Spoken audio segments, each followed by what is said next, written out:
있습니다. 벌써 오랜 세월이 지났구만. 건국 초기에도 공산주의자들이 건국을 많이 방해를 했습니다만은 그들의 뜻대로 안 되자 지금까지도 계속해서 이렇게 행포를 부리고 있습니다. 그 가운데 또 태어난 사람들이 또 이 나라를 다스리기까지 하고 있는 실정입니다.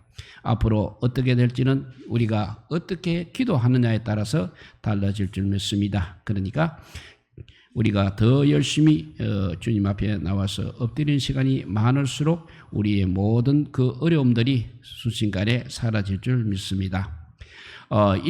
일본 제국주의가 36년간 우리를 지배했습니다.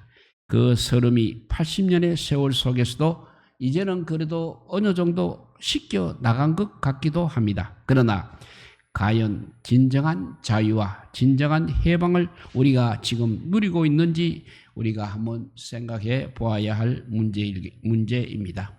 과거 일제 치하에서 우리는 참 많은 것을 그들에게 빼앗기고 살아왔습니다.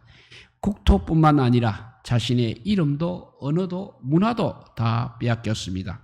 신앙도 마찬가지였습니다.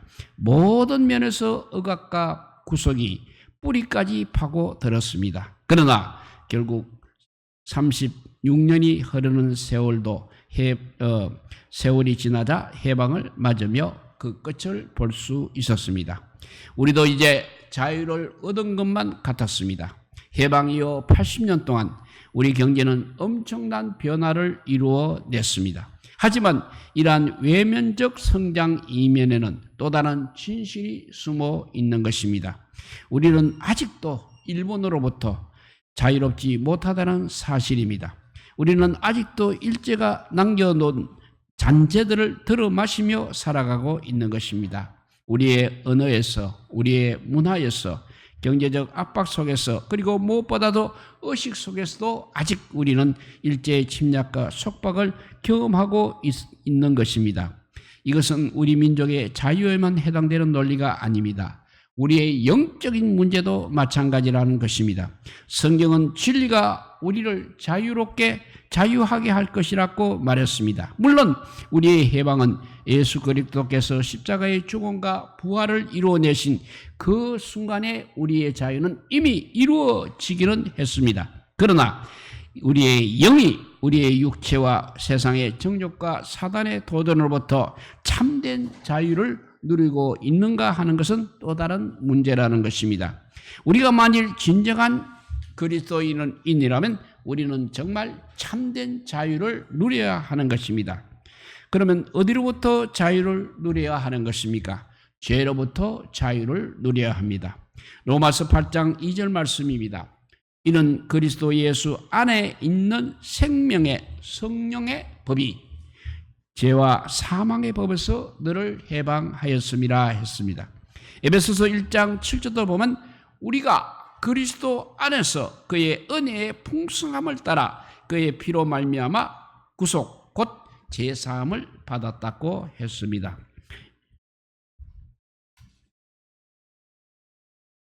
로마서 6장 22절을 보면 이제는 너희가 죄에게서 해방되고 하나님께 종이 되어 거룩함에 이르는 열매를 얻었으니 이 마지막은 영생이라 했습니다. 이렇게 우리는 죄로부터 자유를 누려야 하는 것입니다. 두 번째는 이제 저주로부터도 자유를 누려야 하겠습니다. 갈라디아서 3장 10절 말씀입니다. 갈라디아서 3장 10절을 보면 무릇 율법 행위에 속한 자들은 저주 아래에 있나니 기록된 바 누구든지 율법 책에 기록된 대로 온갖 일을 항상 행하지 아니하는 자는 저주 아래 있는 자라 하였음이라 했습니다. 또 갈라디아서 3장 13절에도 보면 그리스도께서 우리를 위하여 저주를 받은 바 되사 율법의 저주에서 우리를 속량하셨으니 기록된 바 나무에 달린 자마다 저주 아래에 있는 자라 하였음이라 했습니다. 이렇게 우리는 죄로부터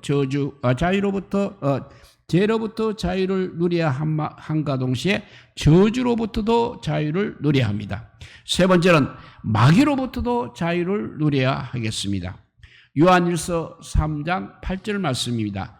죄를 짓는 자는 마귀에게 속하나니 마귀는 처음부터 범죄함이니라.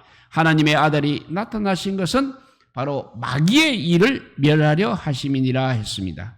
사도행전 10장 38절도 보면 하나님께서 나사렛 예수에게 성령과 능력을 기름 붓듯 하셨으며 저가 두루다니며 착한 일을 행하시고 마귀에게 눌린 모든 자를 고치셨으니 이는 하나님이 함께 하셨음이라 했습니다. 로마서 16장 20절 말씀입니다. 평강의 하나님께서 속히 사단을 너희 발 아래서 상하게 하시리라. 우리 주 예수의 은혜가 너희에게 있을지어다 했습니다. 이렇게 우리는 죄로부터 자유를 누려야 하고 저주로부터도 자유를 누려야 합니다. 그리고 세 번째는 우리가 마귀로부터도 자유를 누려야 한다고 했습니다. 그리고 네 번째는 가난과 질병으로부터 자유를 누려야 합니다. 요한복음 10장 10절 말씀입니다. 도적이 오는 것은 도둑질하고 죽이고 멸망시키려는 것뿐이요 내가 온 것은 양으로 생명을 얻게 하고 더 풍성히 얻게 하려는 것이라 했습니다. 고린도후서 4장 9절에도 보면 우리 주 예수 그리스도의 은혜를 너희가 알거니와 부요하신 자로서 너희를 위하여 가난하게 되심은 그의 가난함을 인하여 너희로 부요케 하려 하심이니라 했습니다. 이렇게 우리는 죄로부터 자유, 두 번째는 저주로부터 자유, 셋째는 마귀로부터 자유, 네 번째는 가난과 질병으로부터 자유를 누려야 하는 것입니다. 그래야 우리에게 참 자유를 누린다는 것입니다. 그러면 이 자유를 어떻게 얻어야 하는 것입니까? 얻을 수가 있는 것입니까? 첫째, 믿음입니다. 예수 그리스도를 구세주로 믿어야 합니다. 사도행전 16장 31절 말씀입니다. 주 예수를 믿어라. 그리하면 너와 너의 집이 구원을 얻으리라 했습니다. 요한복음 3장 16절입니다. 하나님이 세상을 이처럼 사랑하사 독생자를 주셨으니 이는 저를 믿는 자마다 멸망치 않고 영생을 얻게 하려 하심이라. 요한 1서 5장 5절입니다. 예수께서 하나님의 아들이심을 믿는 자가 아니면 세상을 이기는 자가 누구냐 했습니다. 그런데 이 믿음은 우리 스스로가 가질 수는 없는 것입니다. 오직 성령으로부터 받아야만 믿음이 가능한 것입니다. 성령이 주시는 믿음, 성령이 부어주시는 은혜만이 참된 믿음과 참된 신앙 고백을 만들게 되는 것입니다. 사도행전 1장 8절에도 이렇게 말합니다. 오직 성령이 너희에게 임하시면 너희가 권능을 받고 예루살렘과 온 유다와 사마리아와 땅끝까지 이르러 내 증인이 되리라 하시니라 했습니다. 이런 예화가 있습니다. 모라비아 교회 선교사들이 복음을 전하기 위하여 최초로 그린랜드에 파견이 되었습니다. 그때 그들은 그곳 사람들에게 먼저 자연 종교의 교리부터 가르치는 것이 필요하다고 생각하였습니다. 그러나 무려 17년이라는 세월이 걸렸어야 겨우 종교의 개념을 이해하는 정도의 진전밖에 보지 못하였습니다. 그러던 어느 날 카르낙이라는 매우 사악한 남자가 선교사의 움막에 들렀다가 우연히 선교사의 성경 읽는 소리를 듣게 되었습니다. 그때 선교사가 읽고 있던 말씀은 예수 그리스도의 생애 중 마지막 주간에 대한 말씀이었습니다. 순간 그 원주민은 성령의 감동을 받게 되었습니다. 그래서 예수님에 대해 더 자세히 듣기 위해서 선교사에게 물었습니다. 어떻게 그럴 수 있습니까? 저에게 자세히 말씀해 주십시오. 저도 구원을 받고 싶습니다. 라고 했습니다. 이런 뜻밖의 일에 선교사는 깜짝 놀랐습니다. 그 얼마지 않아 카르낙과 그의 가족은 그리스도에게로 돌아오게 되었다는 이야기입니다. 그들은 그린랜드에서 하나님께 드려진 첫 열매가 되었습니다. 이로 인해서 선교사는 복음을 위해 우리가 가장 먼저 전해야 할 일은 바로 예수 그리스도의 구속의 희생이며 복음의 일꾼은 다름 아닌 성령이라는 사실을 깨닫게 되었다는 것입니다. 그러니까 우리가 어떻게 믿음을 얻을 수 있느냐? 성령께서 주시는 믿음, 성령이 부어주시는 은혜만이 우리에게 참된 믿음과 신앙 고백을 만든다는 사실을 늘 기억하시고 성령을 의지하시기 바랍니다. 이렇게 자유를 얻을 수 있는 것은 성령으로 말미암아 예수 그리스도를 구세주로 믿어야 한다고 했습니다. 두 번째는 말씀의 사상화가 이루어져야 합니다. 이런 예화가 있습니다. 어떤 남자가 한 여자를 짝사랑하게 되었습니다. 부끄러움이 많은 그 사람은 차마 여자 앞에 나서지는 못하고 대신 매일 사랑의 편지를 써보냈습니다. 1년쯤 지난 후 드디어 용기를 내어 프로포즈를 하려는 그에게 그 여자가 결혼한다는 소문이 들려왔습니다. 상대는 다름 아닌 매일 그의 편지를 배달하는 우체부였다는 이야기, 많이 알려진 이야기입니다. 참된 자유를 얻으려면 말씀이 내 생각이 되어야 합니다. 그리고 말씀이 내 언어가 되어야 하는 것입니다. 그러니까 이 말은 말씀의 의식화, 말씀의 세뇌화가 되어야 한다는 것입니다. 그러려면 매일같이 말씀을 접하고 묵상하는 것이 무엇보다도 중요한 것입니다. 그런데 우리는 말씀을 사랑하는 마음만 있지 말씀을 읽고 묵상하기는 늘 게으리하고 있습니다. 그것은 참된 사랑이 아니라는 것입니다.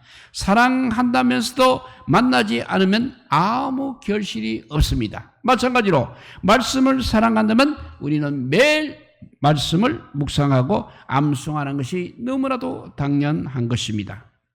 시편 1편 2절 말씀입니다. 오직 여호와의 율법을 즐거워하며 그 율법을 주야로 묵상하는 자로다 했습니다. 시편 119편 97편도 내가 주의 법을 어찌 그리 사랑하는지요 내가 그것을 종일 묵상하나이다 라고 했습니다. 에베소서 6장 7절에 보면 6장 17절에 보면 구원의 투구와 성령의 검 곧 하나님의 말씀을 가지라고 했습니다. 이렇게 우리가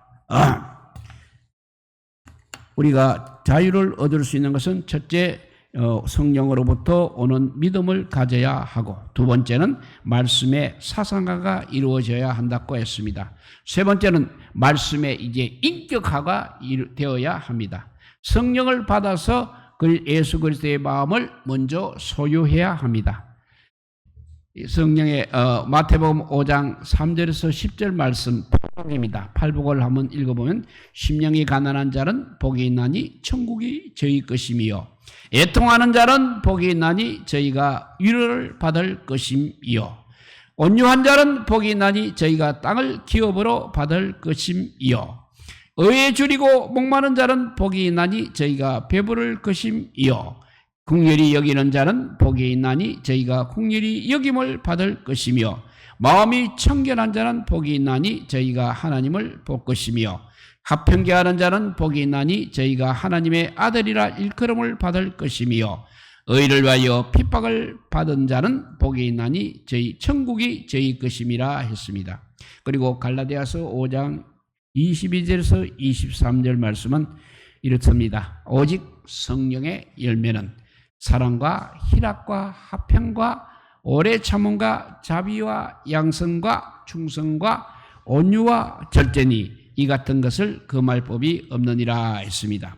이렇게 우리가 믿음을 얻을 수 있는 것은 첫째 성령의 말미암아 예수 그리스도를 구세주로 믿어야 하고 그 다음에 말씀의 사상화, 말씀의 인격화가 되어야 한다고 했습니다. 네 번째는 말씀의 생활화가 되어야 합니다. 말씀이 우리 성도의 삶 속에서 구현되기 위해서는 온전한 결단이 필요한 것입니다. 실천되지 않는 말씀은 그저 문자에 불과하기 때문에 그렇습니다. 그러니까 말씀대로 우리가 생활을 해야 한다는 것입니다. 이 네 가지가 있어야 우리가 자유를 얻을 수 있는 것입니다. 그 예로 우리 아브라함의 3대 결단이 있습니다. 아브라함의 3대 결단은 첫째 떠나라였습니다. 창세기 12장 1절에 보면 여호와께서 아브라함에게 이르시되 너는 너의 본토 친척 아비 집을 떠나 내가 너에게 지시할 땅으로 가라 했습니다. 결국 떠나라는 이야기고, 두 번째는 이제는 내어 쫓아라는 결단을 해야 합니다. 창세기 21장 10절에 보면 그가 아브라함에게 이르되 이 여종과 그 아들을 내어 쫓아라. 이 종의 아들은 내 아들 이삭과 함께 기업을 얻지 못하리라 했습니다. 이렇게 내어 쫓을 때는 내어 쫓는 결단을 해야 됩니다. 세 번째, 드리는 결단입니다. 창세기 22장 2절 말씀입니다. 여호와께서 가라사대 너의 아들 너의 사랑하는 독자 이삭을 데리고 모리아 땅으로 가서 내가 너에게 지시한 한 산 거기서 그를 번제로 드리라 했습니다. 이렇게 본토 친척 아비 집을 떠나라 할 때는 떠나야 되고, 또 여종의 아들을 내어 쫓아라 할 때는 내어 쫓아야 되고, 또 아들 사랑하는 독자 이삭을 번제로 드리라 하면 드려야 하는 결단이 필요하다는 것을 우리에게 가르쳐주고 있습니다. 이런 예화가 있습니다. 미국 시카고에서 기독교 회의가 열렸습니다. 그 회의에 러시아 교회에서 3명이 참석을 하였습니다. 여기서는 성경에 오류가 없다는 것을 우리가 어떻게 변정할 수 있느냐 하는 사안을 가지고 사흘 동안 토론을 하고 있었습니다. 그런데 러시아 교회 3명은 전혀 아무 의견을 안 하고 있는 것이었습니다. 마지막 날에 참석자들이 러시아 그 교회 3명에게 소감을 이야기해 보라고 했습니다. 그랬더니 이런 말을 했다고 합니다. 나는 여러분들이 사흘 동안이나 이 회의를 여는 이유를 이해하지 못하겠습니다. 말씀대로 살다 보면 자연히 오류가 없다는 것을 저절로 알 텐데 그런 것 가지고 이렇게 회의를 하고 앉아 있는 것이 무슨 이유입니까? 라고 했다고 합니다. 그 말을 듣고 거기 참석한 사람들이 너무나 숙연해졌다는 것입니다. 말씀대로 살고자 하는 사람은 말씀의 권위와 말씀의 영광과 말씀의 능력을 알게 되는 것입니다. 알레이 토레 목사님도 이런 말씀을 했습니다. 성경에는 많은 번역이 있습니다. 이 세상에서 가장 위대한 번역이 있다면 그것은 내 삶으로 성경을 번역하는 것입니다. 이렇게 삶의 말씀의 생활화가 중요하다는 것을 우리에게 가르쳐주고 있습니다. 이제 말씀을 한번 정리해 봅니다. 어디로부터 우리가 자유를 누려야 됩니까? 첫째, 죄로부터 자유를 누려야 합니다. 두 번째는 저주로부터 자유를 누려야 합니다. 세 번째는 마귀로부터 자유를 누려야 합니다. 네 번째는 가난과 질병으로부터 자유를 누려야 합니다. 그러면 어떻게 자유를 얻을 수 있습니까? 예수 그리스도를 구세주로 성령으로 말미암아 믿어야 자유를 얻을 수 있습니다. 말씀의 사상화, 말씀의 인격화, 말씀의 생활화가 되어야 자유를 얻을 수 있다고 했습니다. 그래서 말씀의 인격화 중에서는 세 가지 아브라함의 결단이 있습니다. 너는 너의 본토 친척 아비 집을 떠나 내가 너에게 지시할 땅으로 떠나라. 떠날 때는 떠나야 합니다. 또 이 여종과 그 아들을 내어 쫓아라 했을 때 쫓았습니다. 그리고 너에게 지시한 한 산 거기서 그를 아들을 번제로 드리라 할 때 드렸습니다. 이렇게 말씀의 인격화가 이루어져야 한다는 것입니다. 결론입니다. 오직 예수 그리스도 안에 참된 자유와 해방이 있습니다. 우리는 그 자유를 맛보아야 합니다.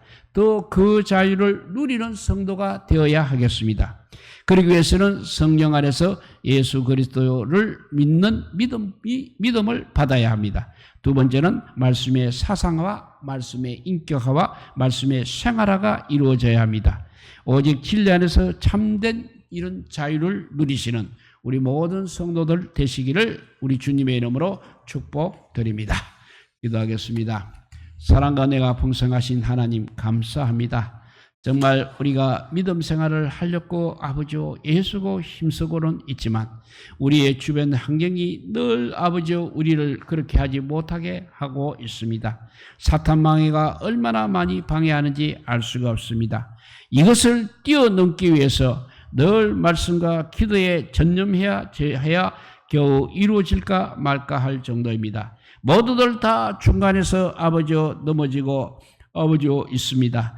우리는 아버지여 끝까지 주님 오시는 그날까지, 우리 인생이 마치는 그날까지 믿음을 아버지여 가지고 아버지여 자유를 누릴 수 있는 저희들 되게 하여 주시옵소서.